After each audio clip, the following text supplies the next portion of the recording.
that God controls everything, and in turn awful crimes can be justified in the name of a divine pursuit. And most importantly, it empowers those who know the truth, but use the myth to manipulate and control societies.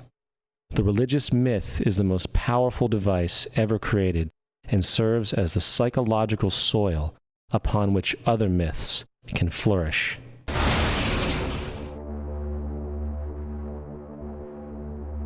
A myth is an idea that, while widely believed, is false. In a deeper sense, in the religious sense, a myth serves as an orienting and mobilizing story for a people. The focus is not on the story's relation to reality, but on its function. A story cannot function unless it is believed to be true in the community or the nation. It is not a matter of debate. If some people have the bad taste to raise the question of the truth of the sacred story, the keepers of the faith do not enter into debate with them. They ignore them or denounce them as blasphemers. It is wrong, blasphemous, and sinful for you to suggest, imply, or help other people come to the conclusion that the U.S. government killed 3,000 of its own citizens.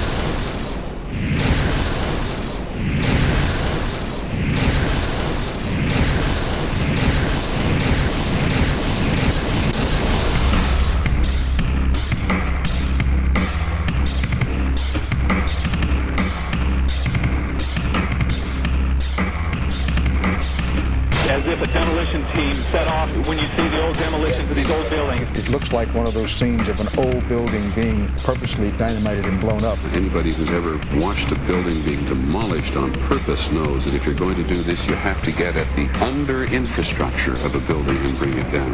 The way the structure is collapsing, this was the result of something that was planned. It's not accidental that the first tower just happened to collapse and then the second tower just happened to collapse in exactly the same way.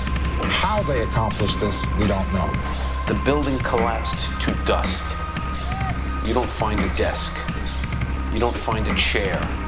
You don't find a telephone, a computer. The biggest piece of a telephone I found was half of the keypad, and it was about this big.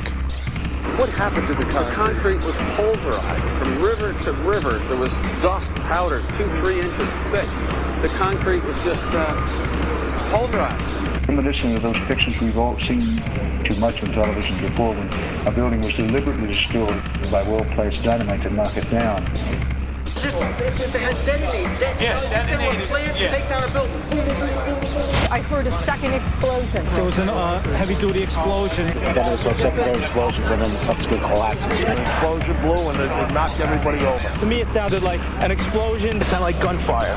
Bang, bang, bang, bang, bang. And then all of a sudden, 3 big explosions. We heard a big explosion coming down. And then the entire top of the building just blew up. We saw some kind of explosion. By the force of the explosions. Big explosion. Blew us back into the 8th floor. Then we get to the lobby. This is a big explosion. The lobby looked as though a bomb had exploded there. A huge explosion now, raining debris. It's been a huge explosion. Huge explosion that we all heard and felt. We just witnessed some kind of follow-up explosion. We heard a very loud blast explosion. A secondary explosion at Tower 1 camp. That is another bomb going off. He thinks that there were actually devices that were planted in the building. Planted in the building.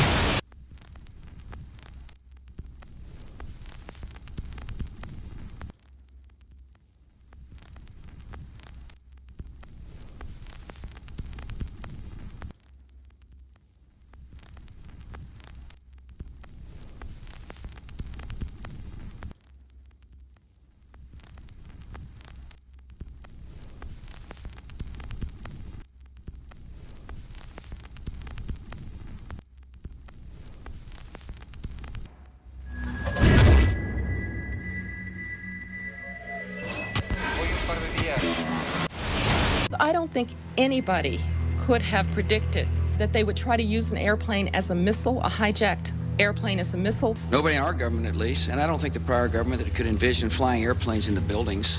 No specific threat involving really a domestic operation or involving what happened, obviously, the city's airliner and so forth. There were no warning signs that I'm aware of. USA Today reports that in the 2 years before the attacks on September the 11th, NORAD conducted exercises using hijacked airliners as weapons.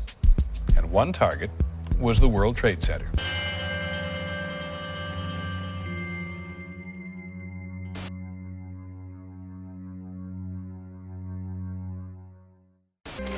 In confidential documents from the Philippines obtained by CNN, the plan was clear.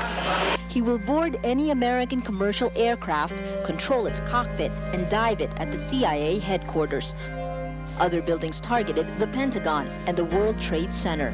Security in counterterrorism was blinking red, in the words of George Tenet, that the warnings of an imminent attack were so severe that something dramatic should have been done. It was unparalleled. Instead, our president went on a month-long vacation.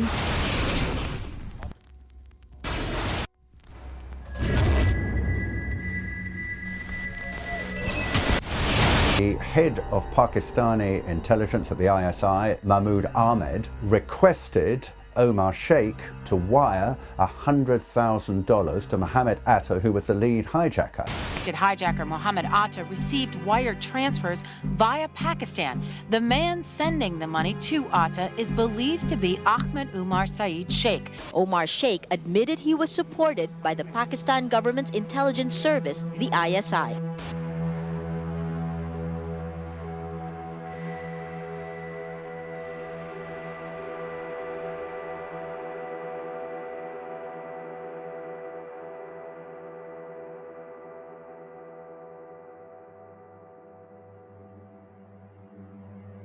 Although we are told that 4 or 5 of the alleged hijackers were on each of the flights. If so, their names should have been on the flight manifests.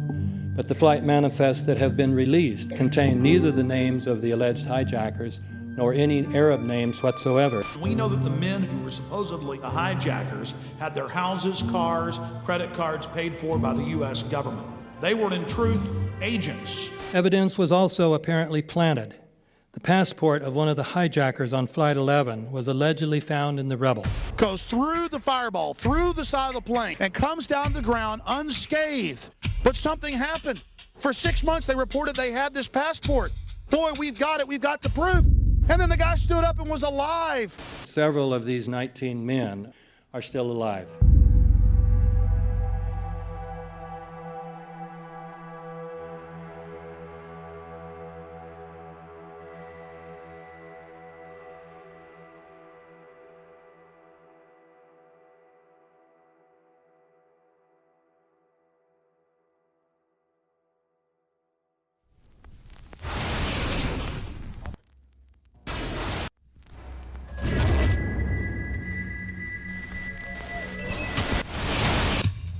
Of course we're after Saddam Hussein, bin Laden. He's January 2001, the Bush administration orders the FBI and intelligence agencies to back off investigations involving the bin Laden family, including 2 of Osama bin Laden's relatives, who were living, guess where, in Falls Church, Virginia, right next to CIA headquarters. When he was already America's most wanted criminal, he reportedly spent 2 weeks in the American hospital in Dubai, was treated by an American doctor, and visited by the local CIA agent. We have not seen one piece of evidence that links Osama bin Laden directly to the planning stages of September 11th. This failure to provide proof was later said to be unnecessary because bin Laden, in a video allegedly found in Afghanistan, admitted responsibility for the attacks. This confession is now widely cited as proof. But the man in this video has darker skin, fuller cheeks, and a broader nose than the Osama bin Laden of all other videos. We again seem to have planted evidence.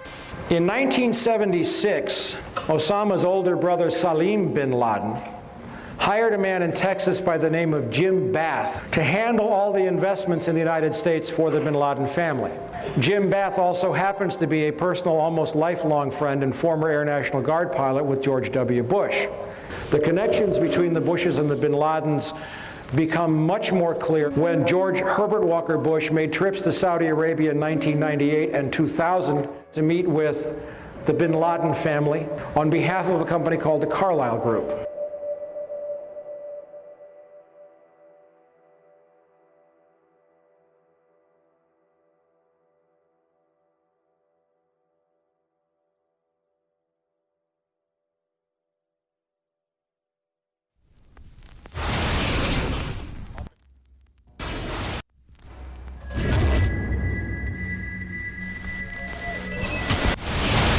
How could anyone fly a 60-ton, 125-foot wide, 44-foot tall plane through this obstacle course? The aircraft, before striking the Pentagon, reportedly executed a 270-degree downward spiral, and yet Hani Hanjour was known as a terrible pilot who could not safely fly even a small plane.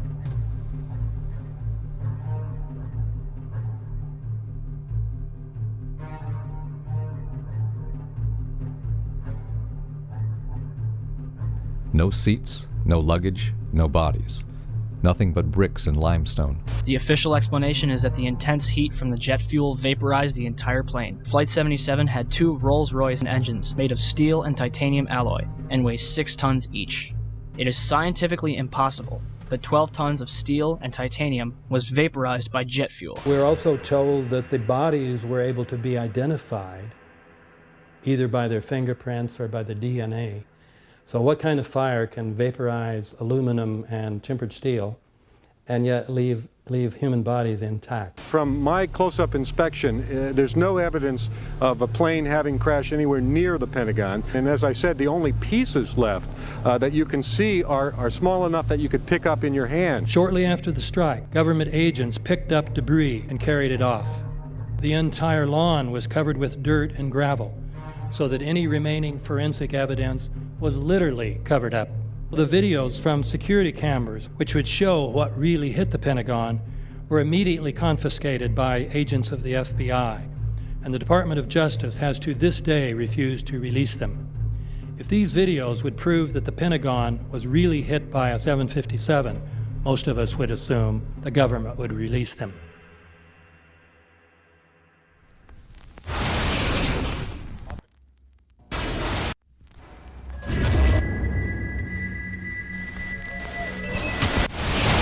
It looks like there's nothing there except for a hole in the ground.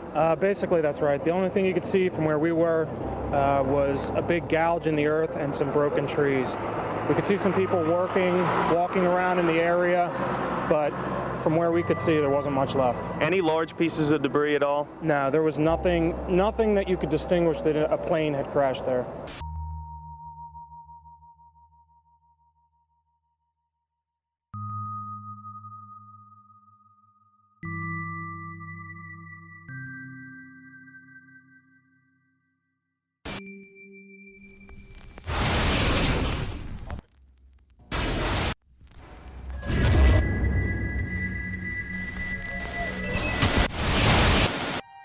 Pancake theory, according to which the fires, while not melting the steel, heated it up sufficiently to cause the floors weakened by the airplane strikes to break loose from the steel columns, and this started a chain reaction. So you would expect then from that theory, which is the official theory, to see a whole stack of floors piled up on top of each other and then a spindle of core columns standing too. The core of each of the twin towers consisted of 47 massive steel columns. If the floors had broken loose from them, these columns would have still been sticking up into the air 1,000 feet.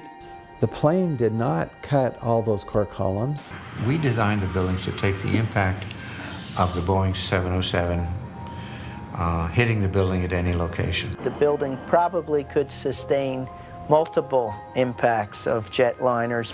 That the plane flew straight into the building? Through him, right. Yeah. So you're saying that the building was actually designed to cope with a hole like that and still survive? Yeah, it was. If you had dropped, say, a billiard ball From the top of the World Trade Center, 110 floors up there, it would have taken 8 to 10 seconds to hit the ground, encountering no resistance whatsoever. The Twin Towers came down in nearly free-fall speed.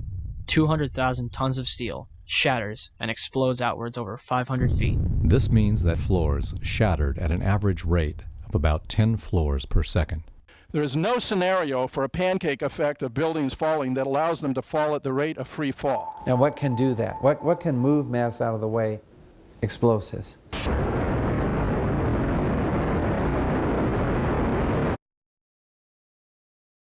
"47 huge steel columns going up the core. They're interconnected.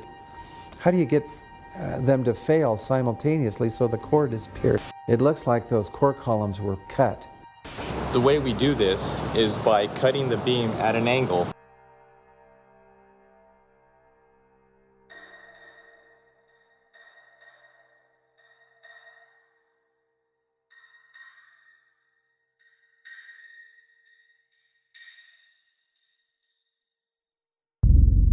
I started looking at the molten metal. All three buildings, both towers in the rubble, in the basement areas, and Building 7, there's these pools of molten metal.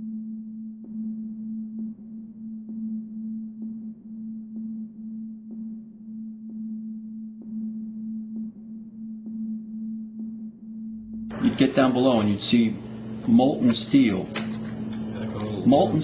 running down the channel rails, like you're in a foundry.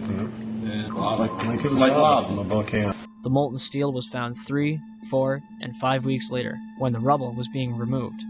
He said that molten steel was also found underneath World Trade Center 7. So I'm looking through the official reports. What do they say about the molten metal? They say nothing. Now, wait a minute. This is important evidence. So where'd that come from? Thermite is so hot that it'll just cut through steel, through structural steel, for example, like a knife through butter. The products are molten iron and aluminum oxide, which goes off primarily as a dust. You know those enormous dust clouds? You can imagine when you assemble these chemicals on a large scale.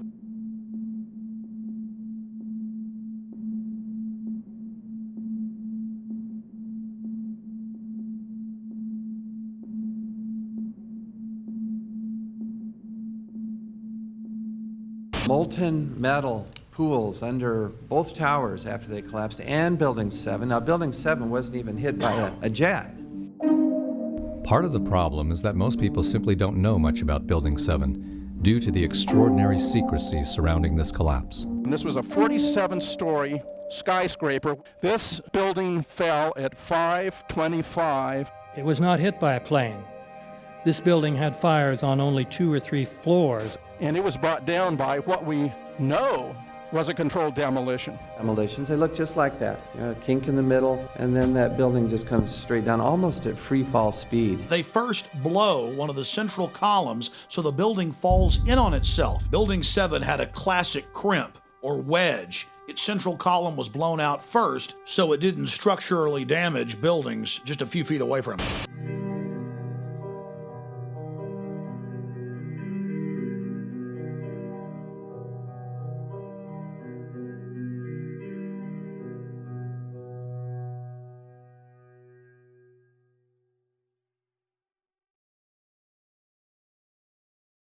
Our office was on the B1 level. As I was talking to a supervisor at 8:46, and all of a sudden we hear, boom! An explosion so hard that pushed us upwards. And it came from the basement between the B2 level and the B3 level. And when I went to verbalize, we hear, boom! The impact of the plane on the top. As I'm walking by the main freight corridor building in the corridor, that's when I got blown. I mean, the impact of the explosion threw me to the floor, and that's when everything started happening. All of a sudden, a big impact happened again, and all the ceiling tile was falling down, the light fixtures were falling. You know, you got to go clear across the whole from 1 to 2 World Trade Center, and then all of a sudden, it happened all over again. Something else hit us to the floor. Right in the basement, you felt it. Walls were caving in, everything that was going on. I mean, I know of people that got killed in the basement. I know of people that got broken legs in the basement. People that got reconstructive surgery because the walls hit them in the face.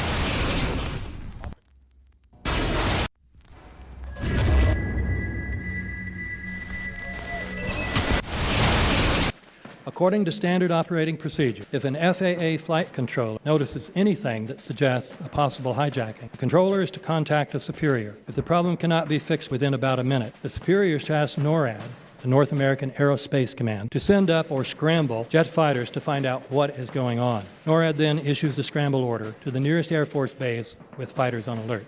But although interceptions usually occur within 10 or so minutes, in this case, 80 or so minutes had elapsed before fighters were even airborne. It's a mind-bending anomaly. Not a single U.S. Air Force interceptor turns a wheel until it's too late. There are no jets at all. What if they were so confused and had been so deliberately confused that they couldn't respond?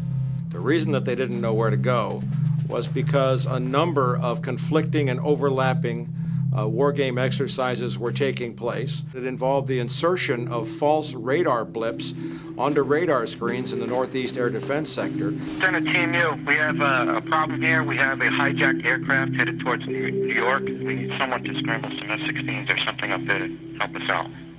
Is this real world or exercise? Is this real world or exercise? There was another exercise, Vigilant Warrior, which was, in fact, according to a NORAD source, a live-fly hijack drill being conducted at the same time. With only 8 available fighter aircraft, and they have to be dispatched in pairs, they were dealing with as many as 22 possible hijacks on the day of 9/11, and they couldn't separate the war game exercises from the actual hijacks.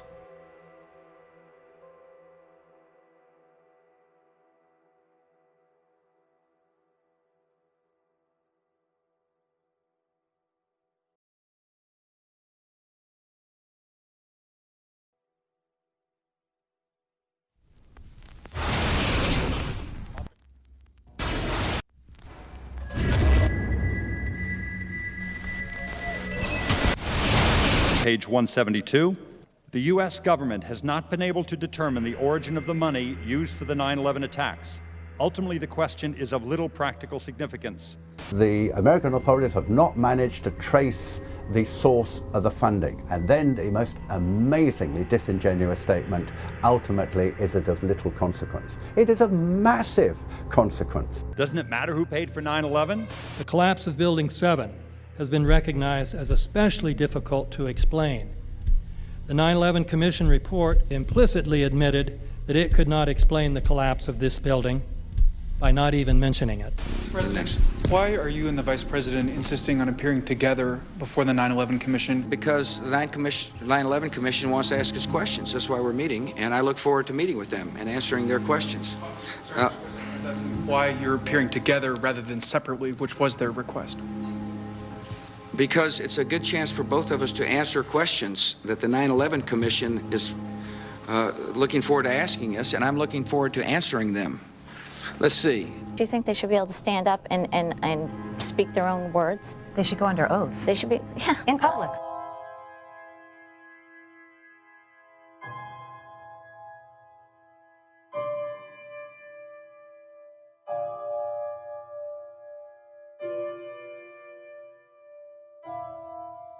Don't you think that the families deserve to have a transcript or to be able to see what you Adam, said? you asked me that question yesterday. I got the same answer, yeah. The final report was a unanimous report. That means that if there was a single commissioner who had any objection about anything, that fact would be dropped from the report. We have found out that he not only served on the transition team of the Bush administration, that he was a person who wrote a draft memo for the setup of the Bush administration's National Security Council, that he was an individual who wrote the preemptive war strategy that was eventually used for the war in Iraq, that he is a close friend of Condoleezza Rice's. We want him to resign. There is literally nothing in the 9/11 report that the Bush administration did not approve of. We can understand, therefore, why the Commission, under Zelikow's leadership, would have ignored all the evidence that would point to the truth, that 9/11 was a false flag operation and tended to authorize the doctrines and funds needed for a new level of imperial mobilization.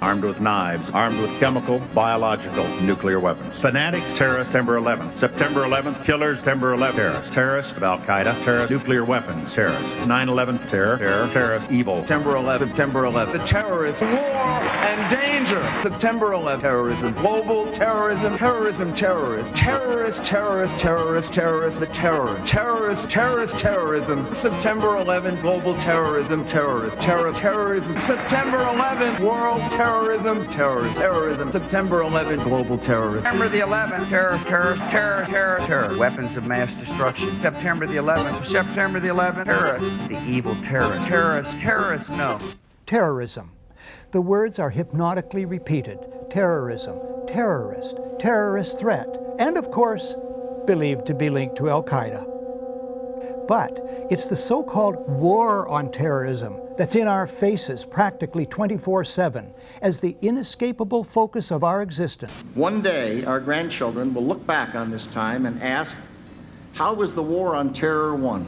The entire U.S. ruling class, ruling elite, comes to see terrorism as the preferred means, indeed the only means, to provide social cohesion, to provide an enemy image for the society to keep it together. According to neocon theory from Carl Schmitt, you have to have an enemy image in order to have a society. It's a very dangerous thing because now it means that the entire social order, the political parties, intellectual life, politics in general, all based on a monstrous myth. Monstrous myth.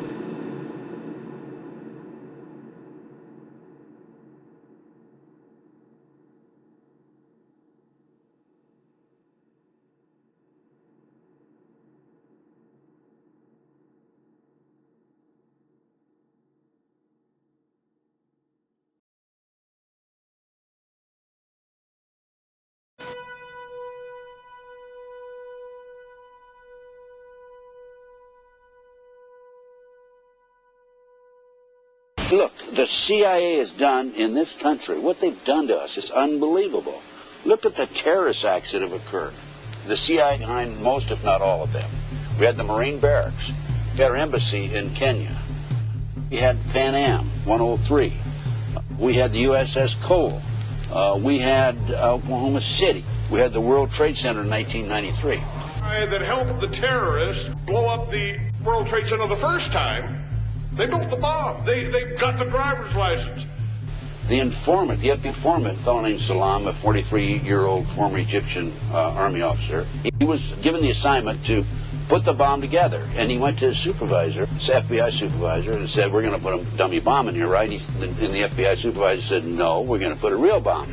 The FBI actually carried out the attack on the World Trade Center in 1993. They actually hired Ahmad Salam and paid him $1 million and gave him real explosives, a detonator, and told him to build a bomb and to give it to the foolish people that he was controlling to allow them to attack the World Trade Center complex.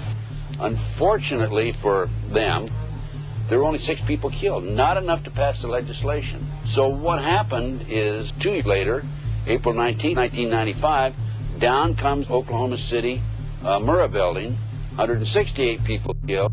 1 year later, the anti-terrorism legislation that takes away many of our constitutional rights and civil liberties is passed.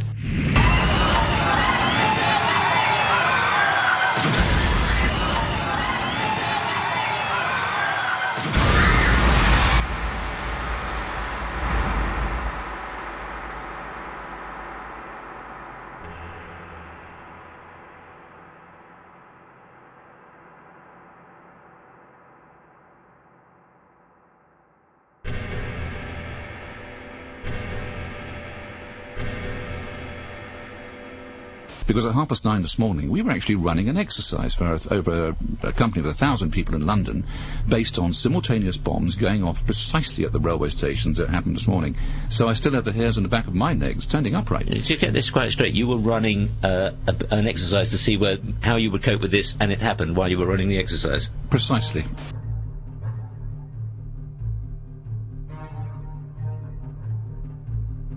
Supposed to believe is some kind of coincidence, there was also an anti-terrorist drill going on 7/7. And again, just like 9/11, they were talking about attacks on the same targets, the same kind of tube stations, and exactly the same time as the actual attack happened, providing some kind of cover for what must be operations orchestrated in some way by the state.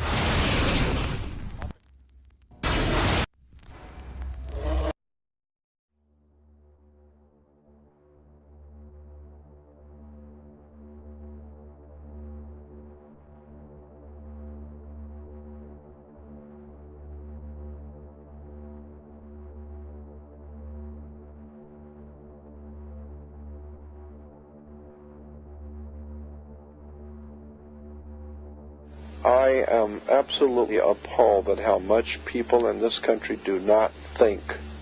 We are given to understand that an Arabic guy out there up in the mountains financed the most elaborate attack on this country. Do you think some people in a cave were able to have NORAD stand down? Do you think that people in a cave were able to have all of this happen? And when I think about how many Americans were killed in New York City, and believing as I do that this thing was a setup job, this is a textbook operation that Nazis used, and they've used it over and over again. America has been suckered in one more time. I don't have to tell you things are bad. Everybody knows things are bad. The dollar buys a nickel's worth. Banks are going bust. Shopkeepers keep a gun under the counter. Punks are running wild in the street. There's nobody anywhere who seems to know what to do, and there's no end to it. We know the air is unfit to breathe, and our food is unfit to eat. We sit watching our TVs while some local newscaster tells us that today we had 15 homicides and 63 violent crimes, as if that's the way it's supposed to be. We know things are bad, worse than bad. They're crazy. It's like everything everywhere is going crazy, so we don't go out anymore. We sit in the house, and slowly the world we're living in is getting smaller, and all we say is, please, at least leave us alone in our living rooms. Let me have my toaster and my TV and my steel-belted radios, and I won't say anything. Just leave us alone. Well, I'm not going to leave you alone. I want you to get mad.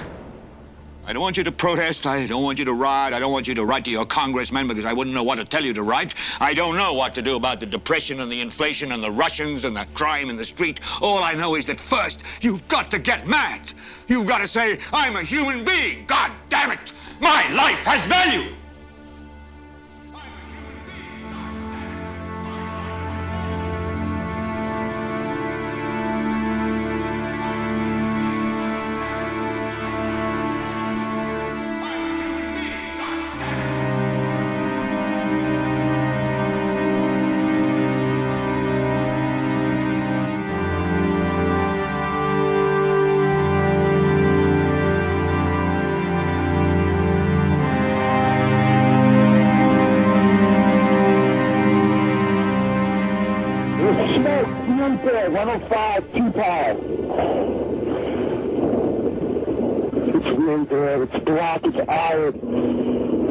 My wife thinks I'm all right. I called her and said I was leaving the building. I was fine, and bang. The three of us, 2 broken windows. Oh, God! Ah!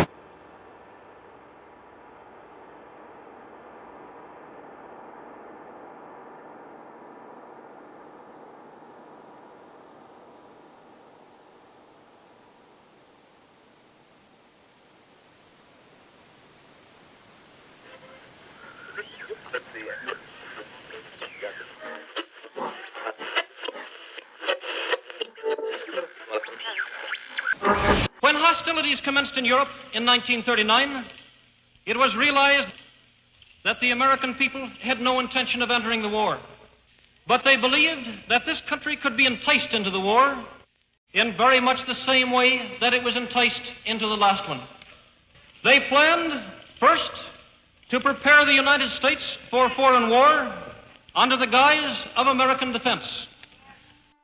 Second, to involve us in the war step by step without our realization. Third, to create a series of incidents which would force us into the actual conflict. These plans were, of course, to be covered and assisted by the full power of their propaganda. Our theaters soon became filled with plays portraying the glory of war.